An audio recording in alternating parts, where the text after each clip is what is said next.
নমস্কার বন্ধুরা, আশা করি আপনারা সকলে ভালো আছেন। আজ আমি বলবো শিব পুজোর ব্যাপারে, মানে শিবলিঙ্গ পুজোর ব্যাপারে। শিবকে লিঙ্গরূপে কেন পুজো করা হয়? শিবকে লিঙ্গরূপে পূজা করার প্রধান কারণ হলো এই লিঙ্গ শিবের অসীম ও নিরাকার শক্তির প্রতীক। এটি তার মহাজাগতিক শক্তি এবং সৃষ্টির মূল কেন্দ্রবিন্দু হিসাবে বিবেচিত হয়।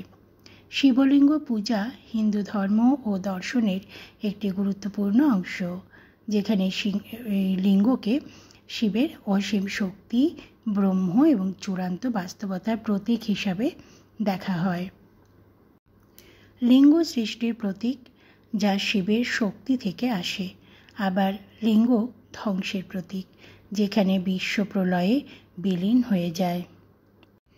লিঙ্গ পুরুষ শক্তি এবং ইয়োনি, যা শিবের স্ত্রী পার্বতীর প্রতীক, নারী শক্তির প্রতীক। এই দুটি শক্তির মিলন সৃষ্টি ও বিকাশের প্রতীক, যা শিবের সর্বব্যাপী প্রকৃতির অংশ। শিবলিঙ্গ শিবের অসীম ও নিরাকার শক্তির প্রতীক, যা সব কিছুতে বিদ্যমান। লিঙ্গকে ব্রহ্ম বা পরম সত্তার প্রতীক হিসেবেও দেখা হয়, যা শিবের সর্বব্যাপী প্রকৃতির অংশ। শিবলিঙ্গকে পুরুষ ও নারী শক্তির মধ্যে ভারসাম্য রক্ষার প্রতীক হিসাবেও দেখা হয়, যা সৃষ্টির মূল চালিকা শক্তি। কিছু লোক বিশ্বাস করে যে একসময় শিবকে লিঙ্গরূপে পূজা করার জন্য অভিশাপ দেওয়া হয়েছিল, কিন্তু সাধারণভাবে শিবলিঙ্গ পূজা শিবের শক্তি এবং ঐশ্বর্যকে সম্মান করার একটি উপায় হিসাবে বিবেচিত হয়। শিব শব্দের অপর একটা অর্থ হলো যার মধ্যে প্রলয়ের পর বিশ্ব নিদ্রিত থাকে, এবং লিঙ্গ শব্দটির অর্থ একই, যেখানে বিশ্ব ধ্বংসের পর যেখানে সকল সৃষ্ট বস্তু বিলীন হয়ে যায়। যেহেতু হিন্দু ধর্মের মতে জগতের সৃষ্টি, রক্ষা এবং ধ্বংস একই ঈশ্বরের দ্বারা সম্পূর্ণ হয়, সেই হেতু শিবলিঙ্গ স্বয়ং ঈশ্বরের প্রতীক রূপে পরিগণিত হয়।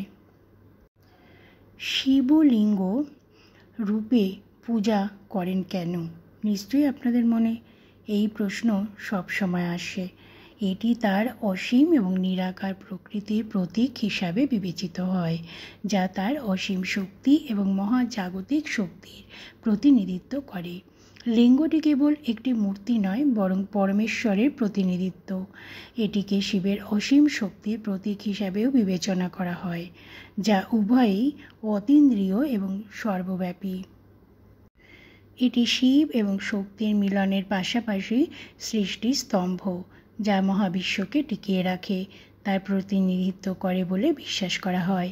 বেদ ও পুরাণের মতো গ্রন্থগুলিতে এটির উপস্থিতি পাওয়া যায়।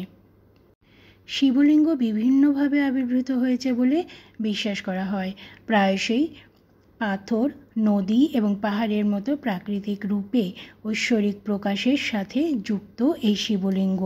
স্কন্দপুরাণের গল্পে শিবলিঙ্গের উৎপত্তির কথা উল্লেখ করা হয়েছে, যেখানে ভগবান শিব তার উপস্থিতি প্রদর্শনের জন্য একটি বিশাল আলোর স্তম্ভের আকারে আবির্ভূত হয়েছিলেন, যার কোনো শুরু বা শেষ ছিল না।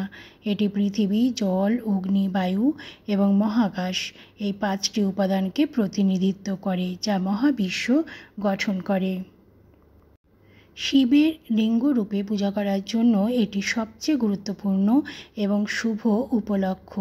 প্রতি বছর ফাল্গুন মাসের ত্রয়োদশ তিথিতে রাত্রেবেলা এবং চতুর্দশ তিথিতে ভক্তরা উপবাস এবং রাতব্যাপী জাগরণ করে।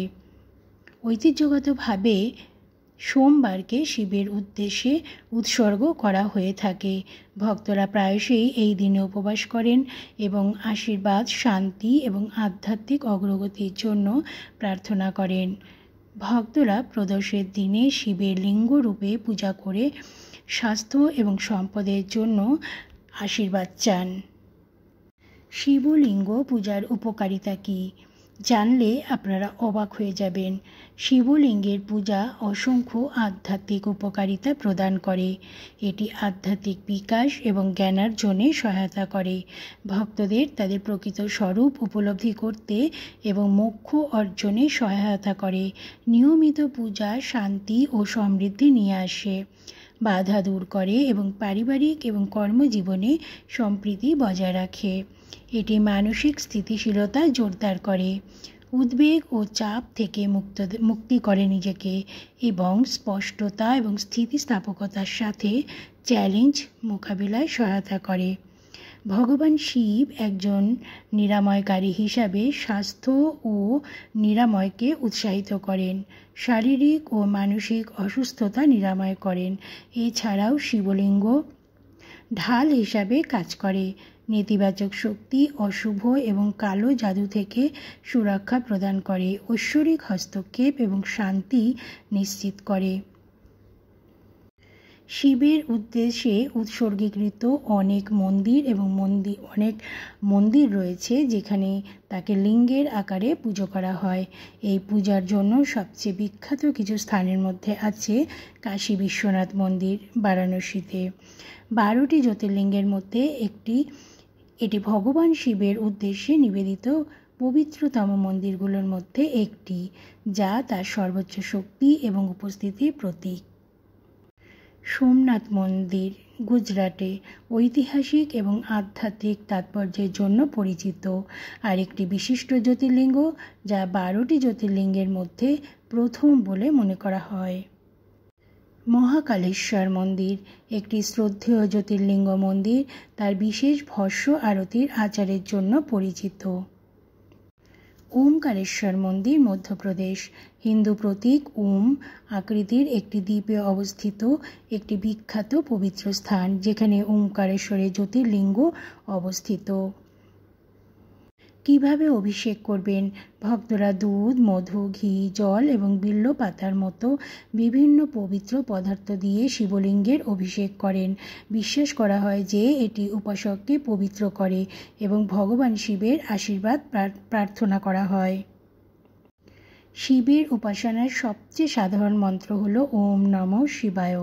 এই মন্ত্র বারবার জপ করলে আধ্যাত্মিক উপকার পাওয়া যায় এবং ভক্ত শিবের ঐশ্বরিক উপস্থিতির সাথে সংযুক্ত হন। বন্ধুরা, আজকের ভিডিওটি আপনাদের কেমন লাগলো অবশ্যই জানাবেন। ভালো লাগলে লাইক করবেন, শেয়ার করবেন আর কমেন্ট করবেন। শিবলিঙ্গ কেন পুজো করা হয় এবং কিভাবে পুজো করা হয় এবং কোথায় কোথায় শিবলিঙ্গ আছে সবটাই আপনাদের সামনে বললাম। এটি যদি আপনারা শেয়ার করে দেন তাহলে সবাই জানতে পারবে। সবাই ভালো থাকুন, সুস্থ থাকুন আর মহাদেবকে পুজো করুন।